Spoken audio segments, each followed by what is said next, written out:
아멘. 정신과 의사고 신학을 공부한 김진 교수의 구원 이후의 여정은 이란 책이 있습니다. 이 책은 말합니다. 그리스도인은 과정적이고 지향적인 존재다. 그리스도인은 과정적이고 지향적인 존재다. 이게 무슨 말입니까? 과정적 존재란 아직 미완성된 존재라는 겁니다. 성장해가는 과정에 있는 존재. 그러므로 우리는 나를 바라볼 때나 타인을 바라볼 때 왜 저것밖에 안 되느냐고, 예수 믿는 사람이 어떻게 저럴 수 있냐라고 생각해서는 안 된다는 겁니다. 우리는 아직 다 미완성 존재이기 때문에. 다음으로 지향적 존재는 뭔가? 아직 도달하지 않은 목표가 있다는 겁니다. 그래서 여전히 그 지향하는 목표를 향해 끊임없이 나아가는 존재가 그리스도인이다. 우리는 2025년 한 해 사무엘상 말씀을 보고 있는데, 사무엘상 말씀을 보면 이 다윗의 인생을 얼마나 자세하게 기록하고 있는지 모릅니다. 근데 성경은 다윗이 잘한 것, 다윗의 그 영광스러운 면만을 기록하지 않습니다. 감추고 싶은 다윗의 실수, 실패, 어리석고 부끄러운 모습까지 다 기록합니다. 왜 그렇습니까? 하나님은 우리를 과정적이고 지향적인 존재로 바라보시기 때문입니다.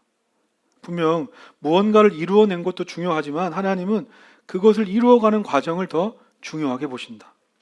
그러므로 내가 과정적이고 지향적인 그리스도인이라는 사실을 자각하면 지금 내가 얼마나 성숙한가도 중요하지만 나는 지금 성숙을 향해 얼마나 나아가고 있는 존재인가, 그것이 더 중요한 문제가 되는 겁니다. 오늘 본문은 사무엘상 28장 그리고 29장입니다. 두 장 모두 이스라엘과 블레셋 간의 전쟁을 배경으로 합니다. 그러면서 성경은 다윗과 사울이 맞닥뜨린 이 위기를 어떻게 대처하고 있는지, 그리고 결과가 어떠했는지를 비교하면서 보여줍니다. 두 주간의 이 플로우 2025로 3주 만에 사무엘상 말씀으로 돌아오는 것이기 때문에 간략하게 오늘 말씀의 배경부터 먼저 얘기하면, 다윗이 2번이나 사울의 목숨을 살려줬습니다. 그럼에도 자신을 향한 사울의 공격이 계속되다 보니까 다윗도 지치고 낙심했던지 성경을 보면 다윗이 하나님께 묻지 않고 자기 생각에 따라 블레셋으로 망명합니다. 아니, 장차 이스라엘의 왕이 될 사람이 지금 적국으로 도망갔습니다. 말이 되지 않습니다. 그런데 그 일을 행했습니다. 이처럼 그 사람이 누구든지 두려움과 불안함에 사로잡히게 되면 삶의 중심이 흔들리고 이 관점이 좁아지는 겁니다. 그렇게 다윗은 사울을 피해 블레셋으로 도망갔고, 블레셋의 가드 왕 아기스에게 부탁해서 시글락이란 땅을 받게 되고 거기서 1년 4개월의 시간을 보냅니다. 그러던 차에 이 작은 소규모 전투는 계속 있었는데, 다윗이 골리앗을 무찌른 전쟁 이후 10년 만에 이스라엘과 블레셋 간에 아주 전면전이 발생합니다. 그래서 우리가 읽진 않았지만 사무엘상 28장의 말씀을 보면 블레셋과의 전쟁을 앞둔 이 사울의 반응이 나옵니다. 성경 말씀을 보면 사울이 그 블레셋 군대를 보고 두려워서 마음이 떨렸다고 말합니다. 다윗이 있을 땐 그러지 않았습니다. 다윗이 자기 부하로 있을 때는 다윗이 날마다 승리했기 때문에 두려워하지 않았습니다. 그런데 막상 다윗이 자기 곁에 없으니까 사울이 두려워지기 시작합니다. 게다가 힘들 때마다 찾아가 의지했던 사무엘도 죽었습니다. 이에 사울이 얼마나 그 마음이 두렵고 떨렸던지 지금까지 찾지 않았던 하나님 앞에 나아가 기도하기 시작합니다. 그런데 성경은 말하기를 하나님은 그 어떤 것으로도 어떠한 방법으로도 사울에게 찾아오지 않으시고 사울에게 말씀하지 않으셨다라고 말합니다. 하나님과 완전히 단절됐습니다. 하나님이 침묵하십니다. 반면에 사무엘상 29장에 나오는 다윗은 어떤가? 이제 살펴보겠지만 다윗에게도 사울 못지않은 큰 위기가 찾아왔습니다. 그런데 신기하게도 사울에게는 침묵하셨던 하나님이 다윗에게는 놀라운 은혜를 베풀어 주십니다. 사무엘상 29장 1절 2절입니다. 블레셋 사람은 모든 부대를 아벡에 집결시켰고 이스라엘 사람은 이스라엘에 있는 샘가에 진을 쳤다. 블레셋 사람의 지도자들은 수백 명, 수천 명씩 거느리고 나아갔으며 다윗도 부하를 거느리고 그 행렬의 맨 뒤에서 아기스와 함께 나아갔더니, 이 블레셋이란 나라는 5개의 도시국가들이 모인 연합체입니다. 그러니까 이스라엘과의 전쟁을 앞두고 5개 도시국가들이 다 제각각 군대를 이끌고 아벡이라는 곳에 집결했습니다. 당연히 이 가드의 왕 아기스도 자기 군대를 이끌고 왔고 그 아기스 왕의 군대에 다윗과 다윗의 부하들도 함께 참전했습니다. 다윗의 입장에서는 오늘 이 상황이 난처합니다. 왜냐하면 다윗은 처음에 사울을 피해서 블레셋 땅으로 도망왔을 때 그때부터 자기는 이스라엘을 배반하고 아기스 왕에게 충성하겠다고 가장했었기 때문에 전쟁에 참여하라는 이 아기스 왕의 명령을 거부할 수 없었습니다. 그뿐 아니라 이렇게 이스라엘과 정말 싸웠다가는 장차 이스라엘의 왕이 될 명분도 상실하게 되는 아주 심각한 문제 상황에 처했습니다. 다윗이 이러지도 못하고 저러지도 못하는 위기에 처했습니다. 하지만 이 모든 것 누가 초래한 겁니까? 다윗이 초래했습니다. 블레셋으로 가면 자기가 안전할 줄 알고 더 나은 삶을 살 수 있을 것이라고 생각하고 철저하게 자기 생각과 기준에 따라 결정했던 선택이 오늘 이 엄청난 위기를 초래했습니다. 오늘 말씀 3절부터 5절 우리 함께 읽겠습니다. 시작. 블레셋 사람의 지휘관들이 항의하였다. 이 히브리 사람들이 무엇 때문에 여기에 와 있습니까? 아기스가 블레셋 사람의 지휘관들에게 말하였다. 귀관들도 알다시피 이 사람은 이스라엘 왕 사울의 종이었던 다윗이요 그가 나와 함께 지낸 지가 이미 한두 해가 지났지만 그가 망명하여 온 날로부터 오늘까지 나는 그에게서 아무런 허물도 찾지 못하였소. 그러나 블레셋 족속의 지휘관들은 다윗에게 분노를 터뜨렸다. 블레셋 족속의 지휘관들이 아기스에게 강요하였다. 저 사람을 돌려보내십시오. 임금님께서 그에게 지정하여 준 그곳으로 그를 돌려보내시고 우리와 함께 싸움터에 나가지 않도록 하여 주십시오. 싸움터에 나가서 그가 우리의 대적으로 돌변할지도 모르는 일입니다. 그가 무엇을 가지고 자기의 주인과 화해할 수가 있겠습니까? 우리 군인들의 머리를 잘라다 바쳐서 하지 않겠습니까? 그가 바로 이스라엘 백성이 춤을 추면서 사울은 수천 명을 죽이고 다윗은 수만 명을 죽였다 하고 추켜 세우던 그 다윗이 아닙니까? 블레셋 장군들이 아기스에게 항의하는 겁니다. 아니 어떻게 히브리 사람이 적국 이스라엘 사람이 여기 있을 수 있단 말입니까? 정말 다윗이 누군지 몰라서 여기까지 데려오신 겁니까? 사울은 천천히고 다윗은 만만이다 라고 이스라엘 백성들이 추켜 세우며 노래 부르던 사람이 바로 이 다윗입니다. 그런데 그런 다윗이 이스라엘과의 전쟁 중에 만약 우리를 배신한다면 어떻게 하시겠습니까? 그를 믿을 수 없습니다. 지금이라도 다윗은 빼고 우리끼리만 갑시다. 블레셋 장군들이 다윗을 반대합니다. 결국 어떻게 되는가? 아기스가 다윗에게 말합니다. 나는 당신을 믿었지만 반대가 너무 심하니까 여기서 돌아가시오. 조금 전까지만 해도 다윗은 이러지도 못하고 저러지도 못하는 딜레마에 빠져 있었습니다. 아무리 생각해봐도 지금의 위기를 극복할 무슨 방법이 떠오르지 않는 겁니다. 이렇게 다 끝나는 줄 알았습니다. 그런데 다윗의 의지와 상관없이 어떻게 됐습니까? 결과적으로 전쟁에 참여하지 않고 돌아가게 된 겁니다. 문제가 다 해결됐습니다. 그러면 이를 위해서 다윗이 무언가 준비하고 계획하고 의도한 거 있었습니까? 다윗은 생각조차 못했습니다. 그런데 신기하게도 블레셋 사람들의 반대로 다윗이 위기를 극복합니다. 5절 말씀에 나오는 다윗이 골리앗을 무찌르고 백성들이 부른 노래, 사울은 천천히고 다윗은 만만이다 라는 이 노래, 다윗 입장에서는 듣기 싫은 노래, 생각조차 하기 싫은 노래였습니다. 왜냐하면 이 노래를 듣고 사울이 다윗을 시기하기 시작했고 그때부터 지금까지 다윗은 사울왕의 추격을 피해서 10년이 넘는 광야 도망자 생활을 해야 했기 때문입니다. 그런데 신기하게도 오늘 말씀을 보면 그렇게 나를 힘들게 하고 가슴 아프게 했던 그 노래를 통해서 또 사람들의 반대를 통해서 오히려 다윗이 절체절명의 위기를 벗어나게 됩니다. 아마 다윗은 이때 이렇게 생각하지 않았을까? 하나님은 이 노래까지 하나 버리지 않으시고 결국에 합력하여 선을 이루시는구나. 한 형제가 해양학 분야의 박사 과정을 공부하고 있었습니다. 그는 늘 하나님에 대한 신실함과 전도에 대한 열정이 넘치는 사람이었습니다. 그리고 결혼한 지 얼마 되지 않아 박사 논문 자격 시험을 봐야 했습니다. 그런데 이전에 떨어진 적이 있어서 이번이 마지막 기회였습니다. 합격을 바라고 열심히 준비하고 간절히 기도했습니다. 그가 다니던 교회 교우들도 함께 열심히 기도했습니다. 그런데 결과는 실패였습니다. 그들 부부는 큰 충격을 받았고 함께 기도하던 성도들도 실망했습니다.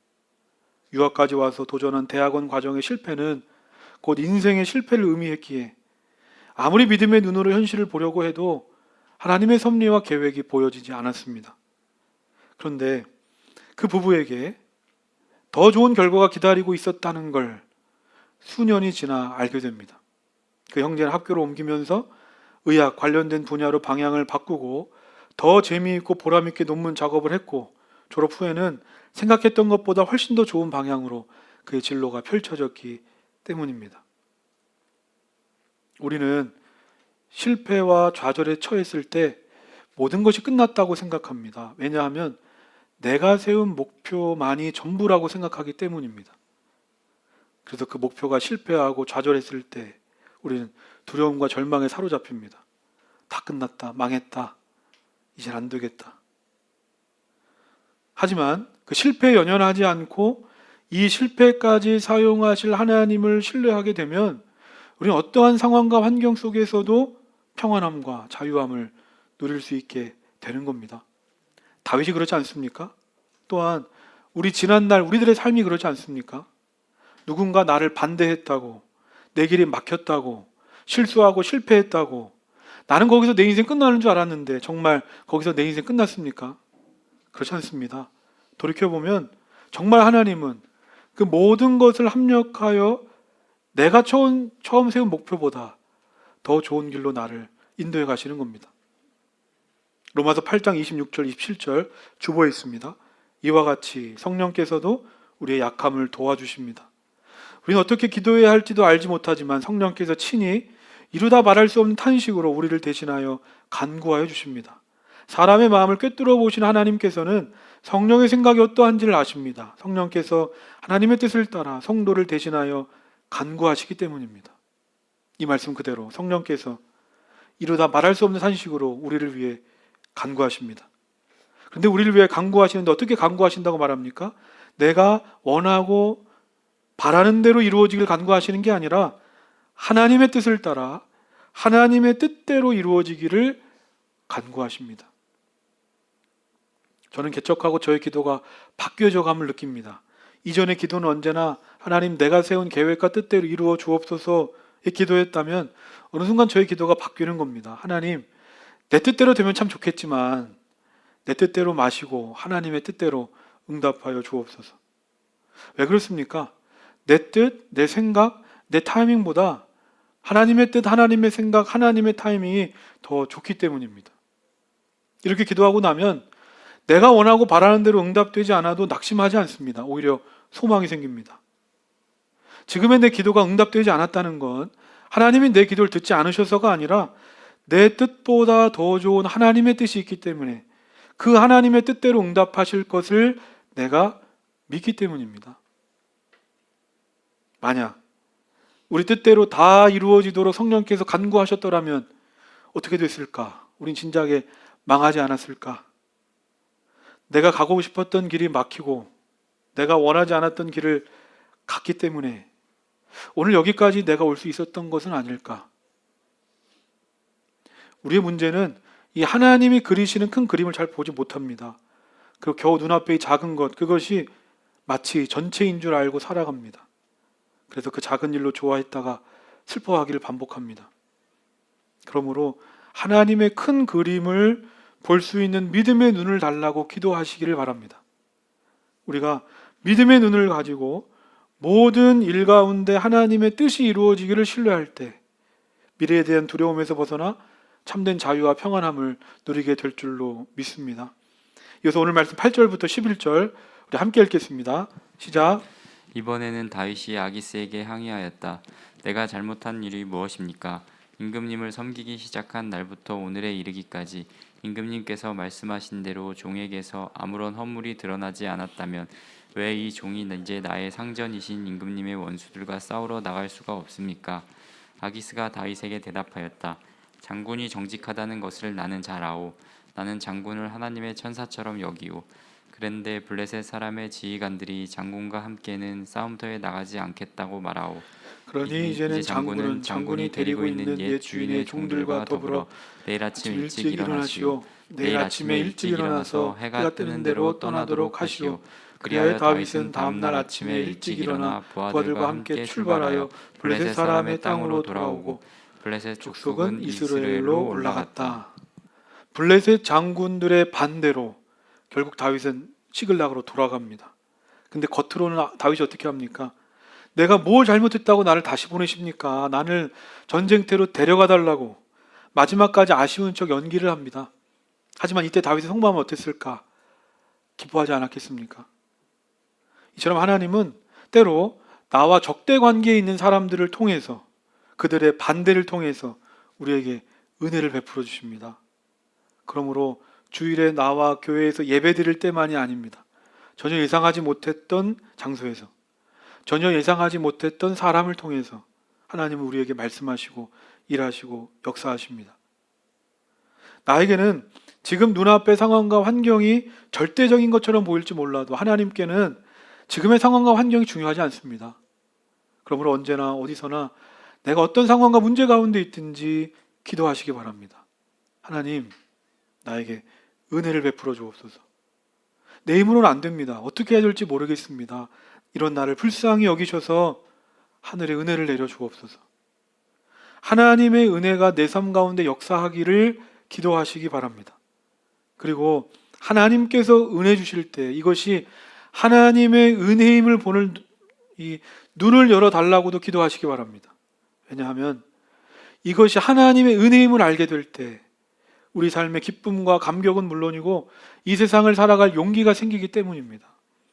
결국에 다윗은 아기스의 명령에 따라 아침 일찍 시글락으로 갑니다. 그런데 여기에도 놀라운 하나님의 은혜와 인도하심이 담겨 있습니다. 만약 다윗이 이때 돌아가지 않았다면 어땠을까? 다음 주에 살펴보겠지만 다윗이 이스라엘과의 그 전쟁을 위해 나간 사이에 아말렉 사람들이 다윗의 본거지 시글락을 지금 공격한 상태입니다. 그래서 그 성읍에 있는 모든 사람들이 다 포로로 잡혀간 상황입니다. 그런데 만약에 다윗이 전쟁에 참여했다거나 아니면 조금만 늦게 돌아왔어도 포로로 잡힌 이들이 다 죽게 되는 엄청난 위기, 어려움에 처하게 됐을 겁니다. 다윗은 이 모든 것 다 이해하지 못했고 납득하지 못했습니다. 그런데 하나님께서는 가장 좋은 때 다윗을 보내주십니다. 우리는 내 힘으로 내 인생을 산다고 생각하고 내가 내 가정을 지키고 회사를 지키고 교회를 지키며 산다고 생각합니다. 그런데 그게 아닙니다. 이스라엘과 전쟁을 하러 나간 사이에 시글락이 공격당할 줄 다윗이 알았겠습니까? 알았더라면 병사를 나눠서라도 어떻게든 대비했을 겁니다. 다윗은 몰랐습니다. 나는 다 안다고 생각하고 최선을 다해 준비한다고 하지만 나는 다 할 수 없습니다. 그런데 우리가 걱정하거나 염려하지 않는 건 나는 몰라도 하나님은 다 아신다. 하나님이 다 아시고 우리를 지키시고 인도하시며 보호해 주시기 때문입니다. 제가 처음에 얘기했습니다. 이 사울과 다윗 모두에게 큰 인생의 위기가 동일하게 찾아왔습니다. 그런데 하나님께서는 사울은 외면하시고 다윗에겐 이와 같은 은혜를 베풀어 주신다. 왜 그럴까? 분명 은혜는 조건과 자격에 관계없이 전적으로 하나님이 베풀어 주시는 겁니다. 그러므로 우리는 그 하나님의 뜻을 다 알 수 없습니다. 그런데 사울은 우리가 압니다. 사울 같은 사람에게는 은혜가 없는 게 마땅하다. 그렇다고 해도 오늘 말씀 속에 다윗도 잘한 건 없는데 하나님을 떠나 블레셋으로 가는 자기 결정, 자기 선택으로 오늘의 문제를 만든 것인데 왜 하나님께서는 이런 다윗에게 은혜를 베풀어 주시는 것일까? 저는 사무엘상 말씀을 쭉 보면서 깨닫게 됩니다. 그것은 다윗이 어떠한 상황과 환경 속에 있든지 결국에는 하나님께서 자신에게 주신 사명을 붙잡았기 때문입니다. 분명 다윗은 늘 믿음 안에 살지 못했습니다. 세상 살면서 여러 가지 문제를 만나 실수하고 실패하고 흔들렸습니다. 그래서 블레셋까지 오게 됐지만 그곳에서라도 다윗은 어떻게든 하나님께서 주신 사명을 붙잡고 살아가려고 했다는 겁니다. 지난번 말씀에서 봤던 것처럼 아기스 왕에게는 이스라엘 백성을 공격한다고 해놓고 실제로는 이스라엘 백성들을 공격하던 적들을 공격했던 사람이 바로 다윗입니다. 그리고 오늘 말씀 속에서도 자신은 장차 이스라엘의 왕이 될 사람이기 때문에 어떻게든 전쟁에 나가지 않으려고 안간힘을 쓰는 다윗입니다. 분명 다윗은 실수하고 실패하는 인생이지만 그럼에도 자신이 처한 현실 속에서 하나님을 인식하고 하나님께 순종하며 하나님께 헌신했기 때문에 하나님께서 이런 다윗에게 은혜를 베풀어 주시는 것이 아니겠습니까? 로마서 1장 1절입니다. 주보에 있습니다. 그리스도 예수의 종인 나 바울은 부르심을 받아 사도가 됐습니다. 나는 하나님의 복음을 전하기 위하여 따로 세우심을 받았습니다. 주중에 물결 어웨이크닝 시간에 나눴던 말씀입니다. 우리 물결 어웨이크닝 함께하고 계십니까? 이 말씀 그대로입니다. 다윗만이 아니라 바울만이 아닙니다. 하나님께서는 예수님을 내 삶의 주인으로 영접한 모든 그리스도인들을 사도로 부르십니다. 여기서 말한 사도는 헬라어 아포스톨로스에서 나온 말로 보냄받은 사람이라는 뜻입니다. 즉 보내진 자입니다. 보내진 자. 그러니까 내가 아무 이유 없이 그냥 지금의 삶의 자리, 지금 내가 하는 일로 던져진 게 아니라 하나님에 의해서 보내진 자리, 맡겨진 일이라는 겁니다. 그러므로 나중에 다른 곳에서가 아닙니다. 바로 지금 이곳에서, 이 자리에서 내가 하는 일을 통해 하나하나씩 나를 완성해가는 과정적 존재로 한 걸음 한 걸음씩 하나님의 복음을 전하는 목표를 향해 그 지향적 존재로 살아가면 되는 것입니다. 사도행전 27장 24절 25절 우리 함께 읽겠습니다. 시작. 바울아 두려워하지 말아라. 너는 반드시 황제 앞에 서야 한다.